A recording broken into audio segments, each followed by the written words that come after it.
Et bonjour à tous, et cette semaine deux sujets, donc un sujet sur les enceintes BO et puis un sujet sur Android Auto. Donc premier sujet, donc les enceintes BO. Donc j'ai pu avoir accès à une enceinte BO A9, donc qui est une belle enceinte, une grosse enceinte en fait d'appartement. Ce qui est important en fait dans cette enceinte, c'est que c'est un bel objet d'ameublement qui fait de la musique, mais qui fait de la musique c'est une dinguerie, hein. Donc c'est vraiment de la super musique et en fait tout un pilotage qui se fait uniquement au téléphone. Donc c'est un peu particulier par rapport à ce qui peut se trouver sur tout ce qui se fait en enceinte. Donc je vous ferai peut-être un reportage sur une autre enceinte Bose où là en fait on a un écran où on peut piloter. Là l'enceinte elle est totalement full sans écran. Pourtant les Wi-Fi, DLNA, Bluetooth, etc. Donc on peut la piloter depuis son téléphone uniquement, Android, Apple. Donc pour la faire jouer en Bluetooth directement de la musique du téléphone, accéder à des musiques en ligne, Deezer, Spotify, Apple, etc. Ou jouer des musiques qui sont stockées sur des espaces cloud. Donc ici, par exemple, là dans l'exemple, c'est sur un cloud Synology. Et donc je vais vous montrer en fait comment ça fonctionne. Donc je vais vous montrer l'objet déjà, hein, c'est très bel objet. Et ça c'est la première partie du reportage. Et puis la deuxième partie du reportage, je vais vous montrer le téléphone qui pilote l'enceinte avec les différentes fonctionnalités de cette application. Donc je vais lancer le reportage et on se retrouve tout de suite après.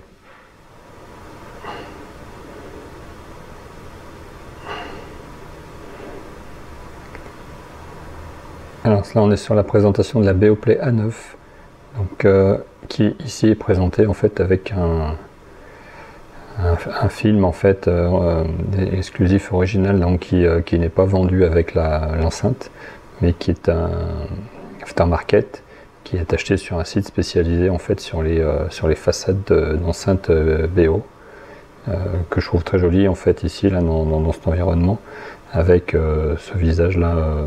Voilà. Et donc en combo avec les pieds en bois marron qui eux en fait étaient fournis d'origine et qui vont très bien avec ce système. Donc on peut voir en fait le côté un peu cuivre ici, donc qui est jaune, et ensuite le film en fait qui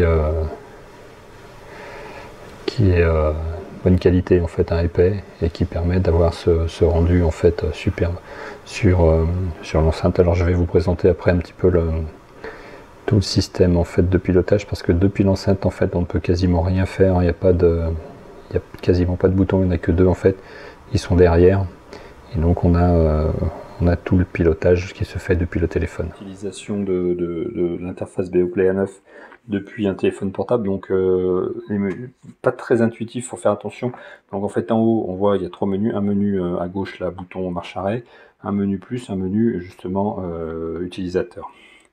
Ensuite on voit la device, donc BO9, avec la capacité que l'on a du coup à aller l'adresser, et puis en bas une barre de menu avec la maison, les petits ronds, la note de musique et les enceintes. Alors déjà en fait dans le compte on peut gérer tous ces produits, l'ensemble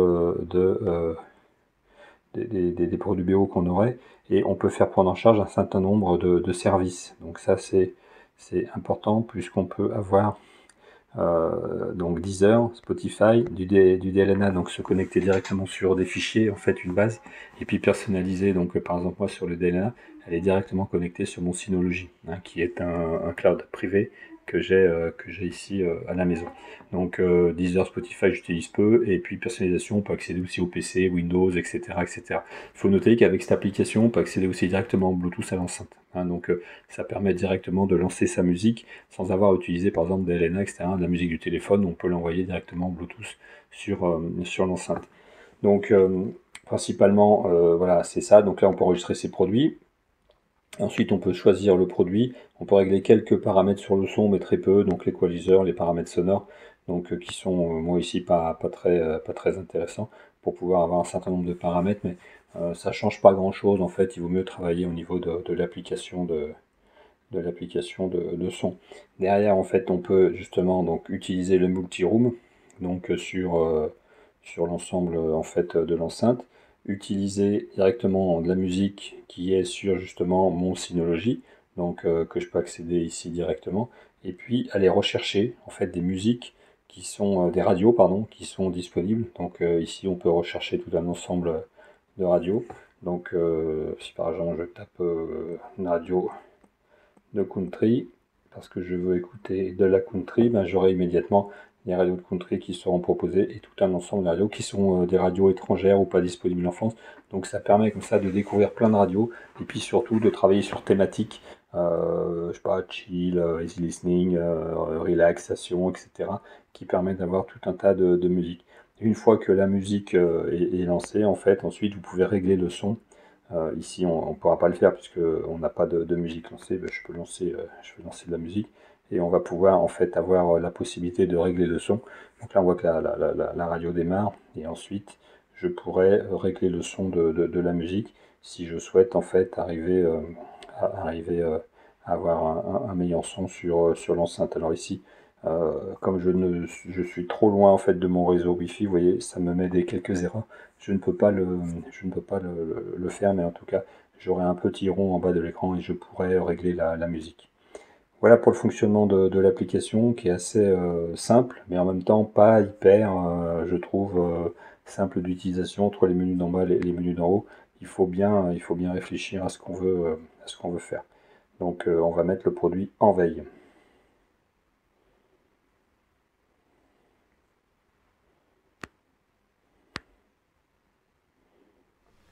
Retour au plateau sur ce beau reportage sur l'enceinte. Donc vous avez vu que c'est un bel objet, c'est une belle enceinte avec un beau fond en fait qui a été mis aftermarket, donc qui a été acheté après et qui est vraiment très bien. Je profite de la transition entre les deux pour vous rappeler qu'il faut s'abonner.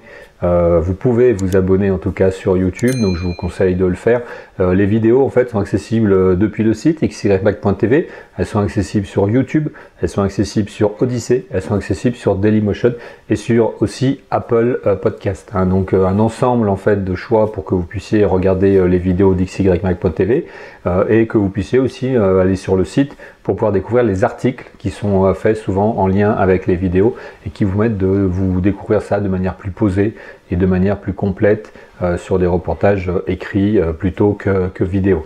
Donc deuxième partie de la vidéo, c'est sur Android Auto. Donc c'est un programme en fait qui fonctionne sur les téléphones Android qui permet de faire le lien avec la voiture. Alors j'avais déjà fait, je crois, un reportage sur Android Auto sur les modèles BMW sur lequel ils ont l'avantage eux d'avoir mis un Android Auto sans fil. Donc la liaison se fait par Bluetooth ou Wi-Fi, en fait je sais pas, enfin un truc comme ça. Et ici là c'est une illustration sur une Mercedes où la liaison elle se fait avec un fil et elle se fait depuis un système donc de dernière génération de Mercedes. Alors vous allez voir tout de suite l'inconvénient d'Android Auto sur les grands écrans comme celui de cette voiture, c'est que en fait le téléphone n'est pas répliqué sur tous les écrans comme si je faisais un mirror link. Si je fais un mirror link, en fait j'aurai le mirror link, c'est d'afficher exactement ce qu'il y a à l'écran sur l'écran de la voiture. J'aurai tout l'écran et si je fais un Android Auto, ben, j'ai que on va dire 2/3 de l'écran. J'ai pas exactement mesuré à peu près ça et donc c'est plutôt décevant par rapport à ce que doit produire normalement ce genre de solution. Et en plus dans la voiture, vous allez voir dans le reportage, on ne peut pas piloter ça depuis le volant. Il faut piloter depuis la molette en dessous. Pareil, allez savoir pourquoi ça n'a pas été intégré totalement. Je pense que là, on est sur des bidouilles en fait. On veut me dire qu'on l'a, puisque dans cette voiture, il y a aussi l'Apple Play. Et là, du coup, l'Apple Car, pardon. Et là, du coup, ça fonctionne plein écran. Donc, allez savoir. Donc, dans le reportage que vous allez voir, on voit comment mettre en œuvre. Donc, c'est un tuto sur comment mettre en œuvre Android Auto avec un téléphone, le câble et la voiture. Et puis dans un deuxième temps, en fait, comment ça se comporte en fait entre l'écran, le volant et la molette pour que vous puissiez vous rendre compte des limites du système. Donc j'envoie le reportage, on se retrouve tout de suite après. Alors je voulais faire un tuto sur Android Auto en fait sur Mercedes. Donc pour l'Android Auto, donc il faut une Mercedes compatible avec Android Auto et il faut aussi un téléphone. Donc ici un téléphone qui est branché avec le fil en fait. Donc ici j'ai un adaptateur spécial puisque c'est un adaptateur magnétique, mais en fait il faut un téléphone qui est branché sur bien sûr la voiture. Donc en fait, vous branchez le téléphone, donc et ensuite vous allez en fait dans le menu en fait Connect de la voiture pour pouvoir demander de lancer le téléphone connecté. Donc on peut demander un lancement automatique, moi je l'utilise pas. Donc ensuite il lance l'Android Auto qui est installé bien sûr sur le téléphone, et vous arrivez ici. Alors défaut majeur en fait qui fait que j'utilise pas vraiment ça, c'est que vous voyez l'écran en fait il n'est pas utilisé à 100% comme sur CarPlay. C'est vraiment minable en fait d'avoir un grand écran comme ça, hein, puisque l'écran est immense en fait, hein, dans la Mercedes ici, et d'avoir un tout petit bout en fait qui est utilisé pour l'Android Auto. Donc c'est dommage. Ensuite, deuxième défaut en fait, c'est qu'on ne peut pas piloter Android Auto avec le volant ici, vous voyez, parce que sur Mercedes vous avez trois manières en fait, hein, d'utiliser, je rappelle, l'écran tout droit, donc la partie droite du volant, hein, qui est censé justement pouvoir le faire, et là on ne peut rien faire en fait, ça fonctionne pas. Et puis en fait toute la partie ici molette, hein, qui est utilisable aussi, et qui permet d'utiliser Android Auto entre le Cobra comme on dit, c'est-à-dire entre cette partie là en fait, hein, vous voyez, je vais bouger le doigt ici et ça va zoomer automatiquement. Alors ça c'est plutôt sympa en fait, hein, déplacer la carte et tout, donc ça c'est plutôt bien. On peut zoomer éventuellement si on veut sur la carte, mais principalement c'est pas déplacer, parce que c'est pas c'est pas multipoint en plus, hein, vous voyez, sachant que sur ce modèle là en fait l'écran n'est pas tactile.